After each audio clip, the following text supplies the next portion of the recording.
मकर संक्रांति जनवरी महीने के दौरान पूरे भारत में व्यापक रूप से मनाया जाता है।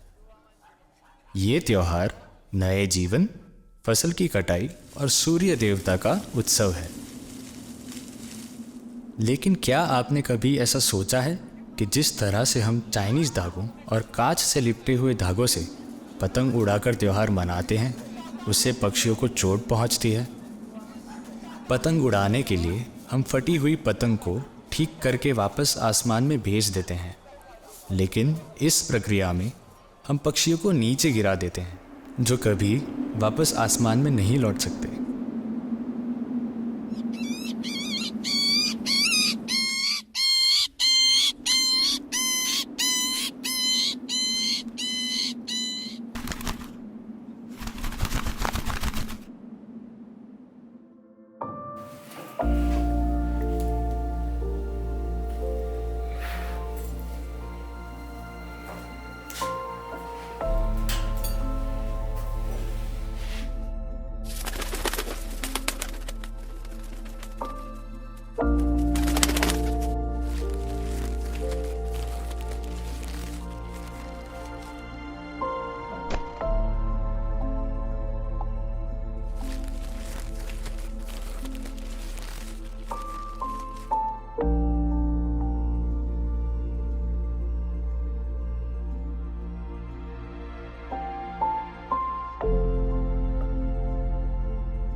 ज़मीन से आसमान में पतंग भेजने की प्रक्रिया में हम अपने पंख वाले दोस्तों को आसमान से ज़मीन पर ले आते हैं और उनमें से ज़्यादातर फिर कभी उड़ने में सक्षम नहीं होते हैं।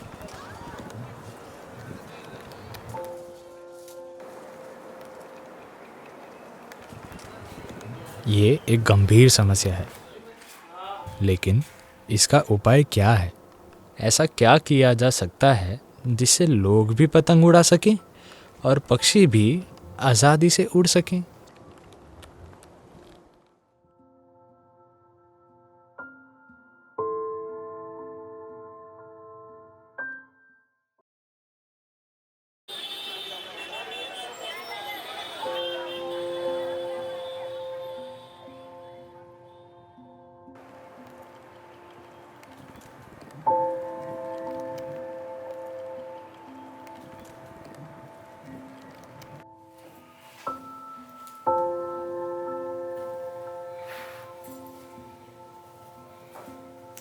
मकर संक्रांति में उड़ने वाली पतंगों से हर साल हजारों पक्षी घायल और मारे जाते हैं।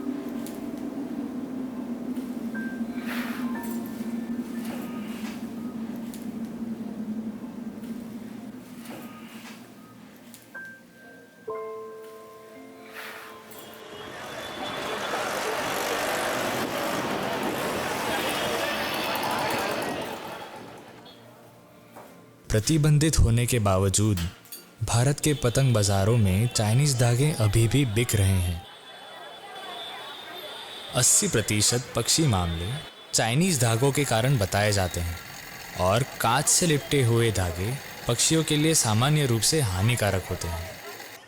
पतंग उड़ाने के लिए हम धागों का इस्तेमाल करते हैं और उन्हें ठीक से ना फेंके जाने पर नतीजा ये होता है कि धागे त्योहार के बाद पेड़ों, तारों, छतों, इमारतों और शहर के चारों तरफ पड़े रहते हैं। यही वजह है कि मकर संक्रांति के बाद भी पक्षियों के घायल होने के मामले सामने आते रहते हैं।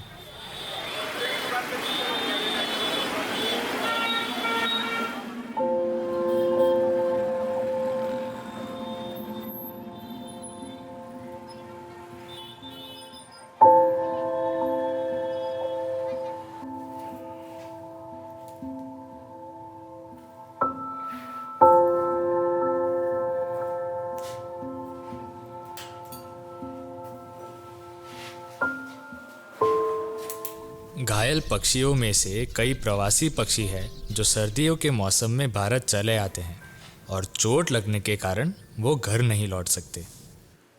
कल्पना कीजिए कि आप किसी दूसरे देश की जेल में हैं और आप वापस नहीं आ सकते।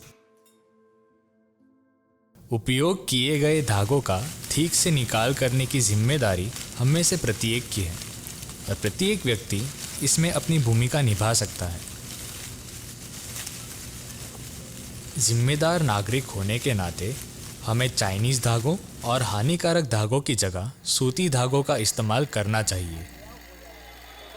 दुर्भाग्य से हम चाइनीज़ धागों और मांझे के प्रभाव को भूल जाते हैं क्योंकि इसका प्रभाव हमें दिखाई नहीं देता। पक्षी या तो मर जाते हैं या उन्हें हमेशा के लिए पिंजरे में बंद कर दिया जाता है। खतरनाक धागों के अंधाधुंध उपयोग का हमारी पक्षी आबादी पर गंभीर प्रभाव पड़ता है।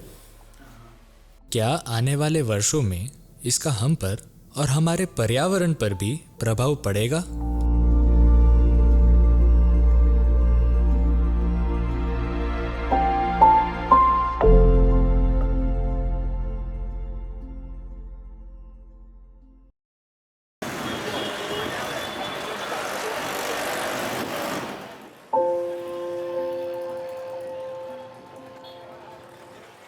हर साल अहमदाबाद में मकर संक्रांति के दौरान लगभग 10,000 पक्षी घायल हो जाते हैं।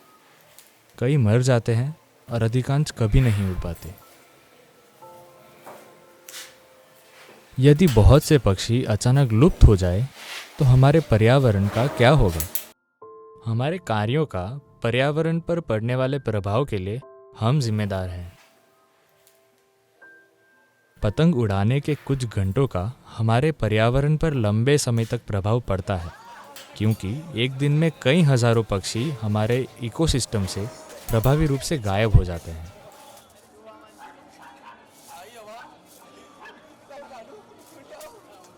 ये संख्या बहुत बड़ी है और हमारे इकोसिस्टम के लिए ये बहुत खतरनाक हो सकती है।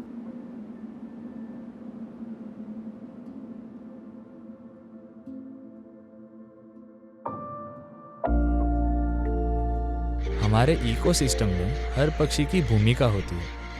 उदाहरण के लिए एक उल्लू एक वर्ष में लगभग 1200 चूहे खाता है और मकर संक्रांति में सालाना 3000 से अधिक उल्लू घायल हो जाते हैं। परिणाम स्वरूप चूहों की संख्या में वृद्धि होती है। हम इस बात से सहमत हैं कि पक्षी मानसिक स्वास्थ्य के लिए महत्वपूर्ण है, खासकर शहरों में, और वे एक स्वस्थ वातावरण के संकेतक भी है।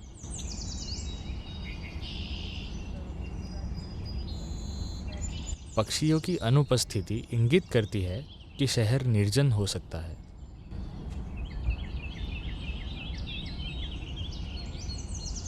शहरी वातावरण जैसे भीड़-भाड़ वाले स्थानों में इनकी भूमिका और भी महत्वपूर्ण है।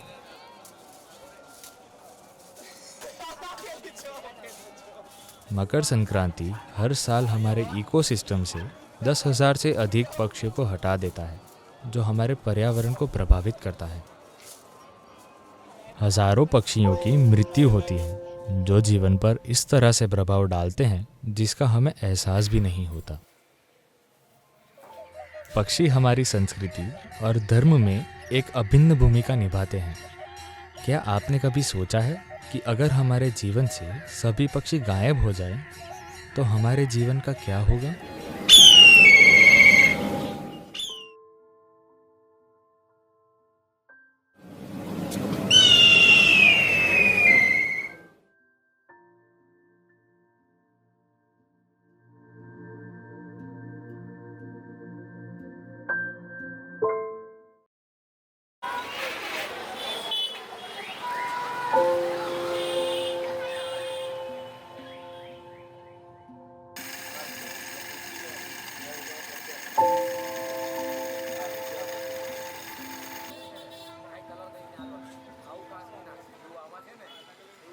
मकर संक्रांति पर उड़ने वाले पतंगों से हर साल हजारों पक्षी घायल और मारे जाते हैं।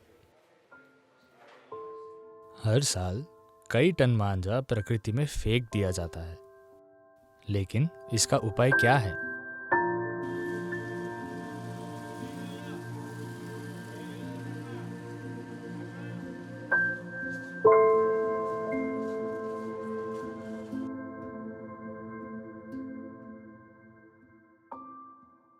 सुबह 6 से 9 और शाम को 5 से 8 के बीच पतंग उड़ाने से बचें, क्योंकि ये वो समय है जब पक्षी भोजन और घोंसले की तलाश में उड़ते हैं।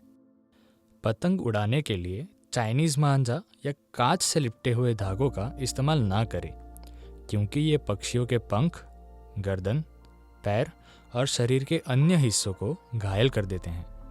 इसके बजाय सूती धागों का प्रयोग करें। यदि आप घायल पक्षियों को देखते हैं तो उन पर पानी ना छिड़कें और ना ही उनको खाना डालें। यदि आपको कोई घायल पक्षी मिले तो उसे कपड़े में लपेटकर तुरंत पशु कल्याण केंद्र से संपर्क करें। घाव का इलाज करने की कोशिश ना करें। पक्षियों पर उलझे हुए धागों को ना खींचे या पक्षियों के शरीर के अंगों को ना काटें। मकर संक्रांति के बाद पेड़ों, तारों, छतों, इमारतों से धागों को हटाएं और उन्हें कागज में लपेटकर सुरक्षित रूप से कूड़ेदान में फेंकें। यदि आप किसी घायल पक्षी को देखते हैं तो तुरंत बचाव दल से संपर्क करें।